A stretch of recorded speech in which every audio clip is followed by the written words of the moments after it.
दोस्तों आज का हमारा पौधा ऑर्नामेंटल पत्तियों वाला क्रोटन का पौधा है। तो दोस्तों गर्मियों का मौसम शुरू होते ही क्रोटन के पौधे की ग्रोथ रुकने लगती है और इसकी पत्तियां साइडों से जलने लगती हैं।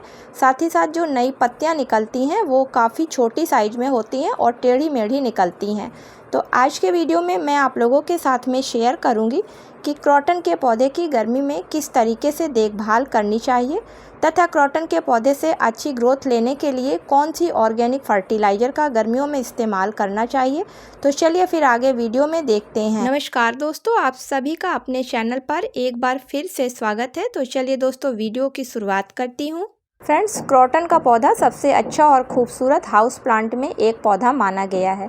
इसकी रंगीन पत्तियां अलग अलग शेप की होती हैं जो देखने में काफ़ी खूबसूरत लगती हैं। क्रोटन को सबसे अच्छा इंडोर प्लांट्स में एक माना गया है। क्रोटन प्लांट्स जिसे कि गार्डन क्रोटन के नाम से भी जाना जाता है और फ्रेंड्स ये अपनी बोल्ड और चमकीली पत्तियों के कारण पहचाना जाता है। तो कुछ छोटी छोटी बातों का अगर इसकी देखभाल करने में ध्यान दिया जाता है तो गर्मी में क्रोटन का पौधा ख़राब होने से बच जाता है, क्योंकि फ्रेंड्स अक्सर गर्मियों में तेज़ धूप होती है और मौसम भी काफ़ी गर्म होता है, जिसकी वजह से क्रोटन का पौधा अक्सर ख़राब होने लगता है। इसकी पत्तियों का रंग हल्का हो जाता है तथा पत्तियां बिल्कुल बेजान सी नज़र आती हैं।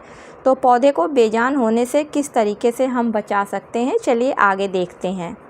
तो फ्रेंड्स गर्मियों में क्रोटन के पौधे से पत्तियों के पीले होकर गिरने की मेन वजह होती है कि इनकी पत्तियों पर आपने देखा होगा कि धूल काफ़ी जम जाती है और जब धूल जम जाती है तो पत्तियों के सारे स्टोमेटा बंद हो जाते हैं और जब पत्तियों के स्टोमेटा बंद हो जाते हैं तो फोटोसिंथेसिस के समय पत्तियों में कार्बन डाइऑक्साइड का लेवल काफ़ी कम होने लगता है और जब ये लेवल कम होता है तो शुगर की लेवल उसमें बढ़ने लगती है, जिसकी वजह से शुगर की वजह से पौधा धीरे धीरे कमज़ोर होने लगता है और पत्तियां पीली होकर नीचे गिराने लगता है।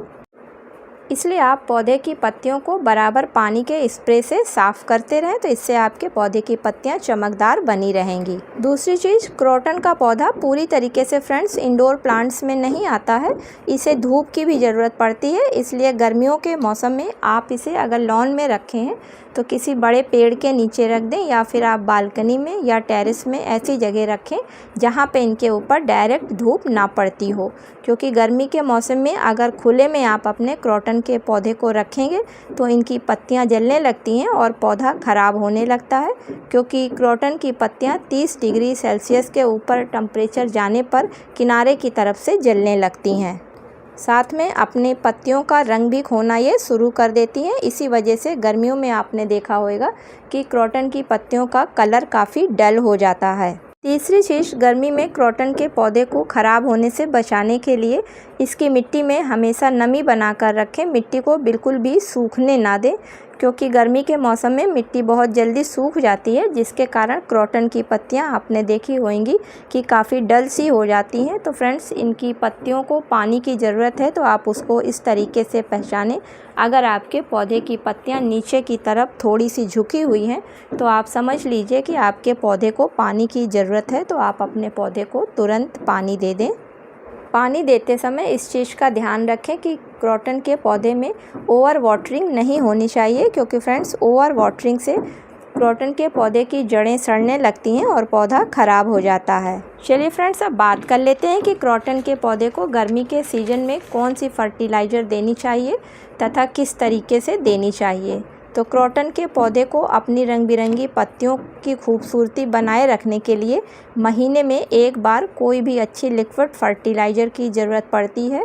ऐसी फर्टिलाइज़र जिसमें नाइट्रोजन की परसेंटेज अच्छी हो, क्योंकि जितने भी पत्ती वाले पौधे होते हैं उन सभी को नाइट्रोजन की काफ़ी ज़रूरत पड़ती है। तो गर्मी में जो क्रोटन के पौधे को मैं फर्टिलाइज़र देने जा रही हूँ वो सीवीड लिक्विड फर्टिलाइज़र है, क्योंकि ये एक ऐसी फर्टिलाइज़र है जो कि गर्मी के मौसम में पौधे की जड़ों को काफ़ी ठंडक पहुंचाती है। साथ ही साथ ये एक पूरी तरीके से ऑर्गेनिक फर्टिलाइज़र भी है और इसमें nitrogen, potassium, phosphorus, calcium, boron, zinc जैसे पोषक तत्व भी मौजूद हैं, जो कि एक ही फर्टिलाइज़र से पौधे की सारी ज़रूरतों को पूरा कर देते हैं। तो चलिए जान लेते हैं कि किस तरीके से इस फर्टिलाइज़र को तैयार करना है और फिर तैयार करने के बाद में अपने क्रॉटन के पौधे को देना है। तो उसके लिए फ्रेंड्स आप 1 लीटर पानी ले लें और उसमें 3 से 5 ml के करीब इस सीवीड लिक्विड फर्टिलाइज़र को डालकर अच्छी तरीके से पानी में चला लें। और अब इस बने हुए पानी को आप अपने क्रॉटन के पौधे की जड़ों में डाल सकते हैं। तो फ्रेंड्स डालने से पहले गर्मी का समय चल रहा है, इसलिए आप पौधे की मिट्टी में पर्याप्त मात्रा में नमी को ज़रूर बना लें, जिससे कि जब आप इस खाद को उसमें डालें तो ये खाद सीधी पौधे की जड़ तक पहुंच जाए और जड़ तुरंत इसको एब्जॉर्ब करके पौधे के अलग अलग भागों में पहुंचा सके।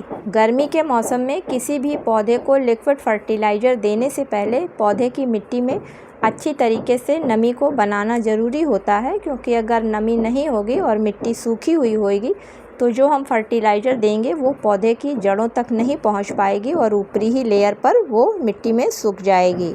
इसी क्वांटिटी में इस लिक्विड फर्टिलाइज़र का आप अपने पौधे की पत्तियों पर भी स्प्रे करें, जिससे कि पौधे की पत्तियां काफ़ी चमकदार और हरी निकल कर आएँ, क्योंकि फ्रेंड्स इस फर्टिलाइज़र में नाइट्रोजन की अच्छी मात्रा है, जिसकी वजह से पौधे की पत्तियों में काफ़ी चमक आ जाएगी और पौधे के डंठल काफ़ी मजबूत हो जाएंगे। साथ ही साथ पौधे को एक साथ सारे पोषक तत्व भी प्राप्त हो जाएंगे। तो फ्रेंड्स उम्मीद करती हूँ कि आज का वीडियो आप लोगों को पसंद आया होगा। अगर पसंद आया हो तो इसे लाइक और शेयर करिएगा। मिलती हूँ किसी अगले वीडियो में किसी नई जानकारी के साथ में। तब तक के लिए हैप्पी गार्डनिंग।